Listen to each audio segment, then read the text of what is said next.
Hi, everyone. This week on the Evening News, we've been reporting on internet addictions, on a mom who spent 50 hours a week playing online games and 65% of every American household plays computer and video games. According to one estimate, young Americans spend 10,000 hours playing video games before they turn the age of 21.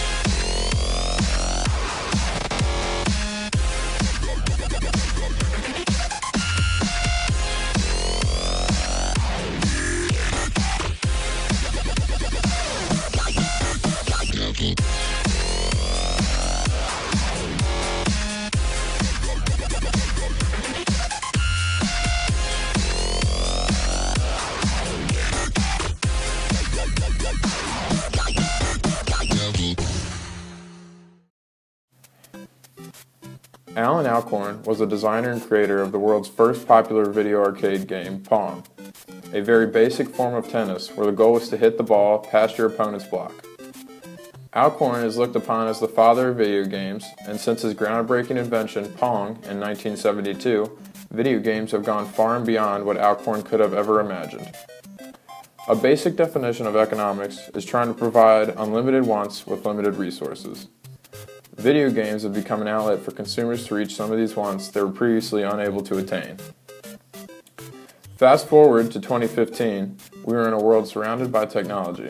Video games are becoming more of a second reality, a way in which players can create their own story and customize nearly every aspect of their gameplay experience. These huge advancements have been wonderful for the video game world, but have also come along with some negative consequences. A new form of addiction. Video game addiction to be exact.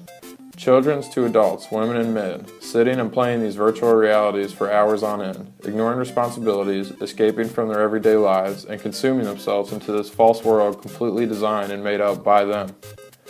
As marketers, we decide to look into the video game industry, attempting to find out why people become so obsessed with these games, what drives consumers to purchase them, and what do video game designers and manufacturers do to make them so appealing. According to Dr. Michael Brody, addiction occurs when a person needs more and more of a substance or behavior to keep him or herself going. If that person does not get more of this substance or behavior, he or she becomes irritable and miserable. Video game addiction is the same thing as an addiction to drugs, eating, or any other obscure addictions you can think of. A video game addict needs more and more playing stimulation as their addiction grows. When said person cannot get the video game, play video games at a certain time, or unlock a certain achievement, they become very irritable or miserable. According to Kimberly Young, a clinical director of the Center for Online Addiction, it absolutely can be an addiction. Video game addicts even show signs of withdrawal when they are separated from gameplay. People have temper tantrums and even severe depression after being cut off from video games. Addictions as extreme as this pull people away from their social lives, ruining relationships, friendships, and even destroying marriages. To gain a better understanding, we delved into the mind of a current addict to see things through his perspective. When did you begin gaming? I want to say the age of 6 or 7. And what kind of games did you start playing? Or just sports related, or? Well, all types of games. Stuff that I grew up with, like the Marios and stuff like that. Okay, and did you see it progress? You played a lot more as Yeah, you I got did. older? Yeah. Now, how much time do you consume throughout the day, playing video games or, thinking about you want to go play? On a real week, I want to say 5 hours a week. Okay. On there. Now, Time. So with the video games, you go to gaming conventions? Yeah, once a year. And what do you do there? What's good? Basically, I'm there just to find stuff to to collect. Maybe sometimes because I also sell games as well, not just buy them. Just to have them and stuff. It's sometimes if I find a good deal, some of these games go up in value, so I hold on to them and I resell them in the future. Okay. So a lot of people, they end up playing video games. It's like a fantasy. It's like escape from the real world. Yeah. They get to relax while they're playing. And something, so their ideal self, maybe they're playing a Madden and they want to be the GM of a sports franchise. So, that's why they play it. They see themselves in that position. Now, is that something you would do with this games? Like, you run in the franchise, you go on a year-long basis, like career mode and stuff like that? Yeah. I mean, like with Madden now, there are career modes as well. Of course, like they have been for years, but there's also other modes as well that people are like addicted to. Are there any games you can't wait? You get online, that game's coming out, and you want to be there immediately? Are there any? Yeah, like my favorite game series of all time, it's Metal Gear. That's something I get first day. I don't look at ratings. I don't look at anything else. I just get it. So what are some of the platforms you use for playing your games? You using tablets, cell phones? No. I use a regular game consoles like Nintendo, Xbox, and PlayStation. Those are my three main ones. I like Nintendo a lot because I'm big on family. And Nintendo is a platform where you can share with the family because there's a lot of family-oriented games. And I'm an old-school player where it's I prefer all my friends on the couch playing this game together, on the same TV, opposed to online with with the online community. So it's good for a social gathering. Correct. Yeah, because you have your friends or family there enjoying the game, playing Mario Kart and stuff like that, bashing each other, talking trash and stuff. I love that stuff. Sitting on the couch and stuff. With systems, I even will give the new systems a try. If there's a new company that comes into play, it doesn't matter if they fail or not, because it's just like with cell phones. There's always going to be a feature or a killer app that's going to make you buy that system.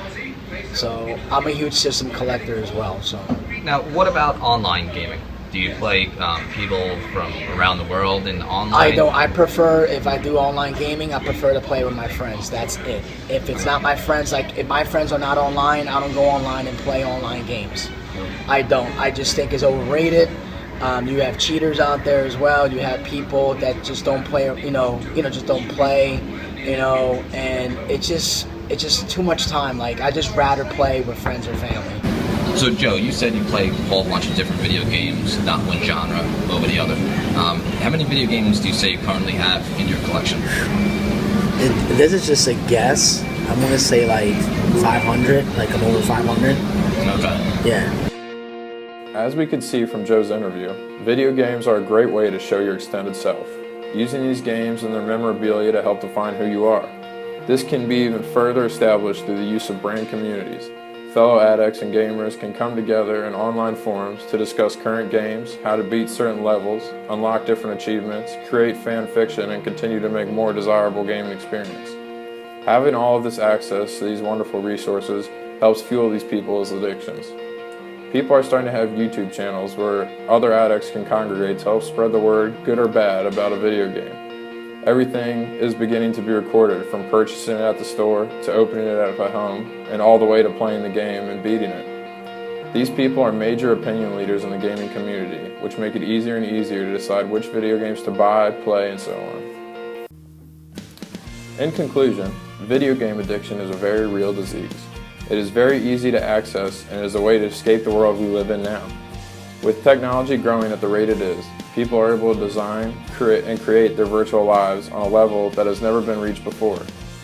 Gamers are beginning to use this in these online gaming communities to express their extended self and even help create their desired self through a fictional world. From a marketing standpoint, we can see how important this word-of-mouth marketing is. The video game itself is only a small piece of what fuels these addictions. It's the communities around them, the ability to recreate the characters outside of the game, and taking advantage of the user's ability to communicate and help build upon the foundation the game has created for them. This addiction is fairly new to the world with the introduction of the 21st century. As time goes on and technology becomes greater, so will these addiction stories. Moving forward, we must find ways to ethically market these products while also helping to prevent such addictions from happening.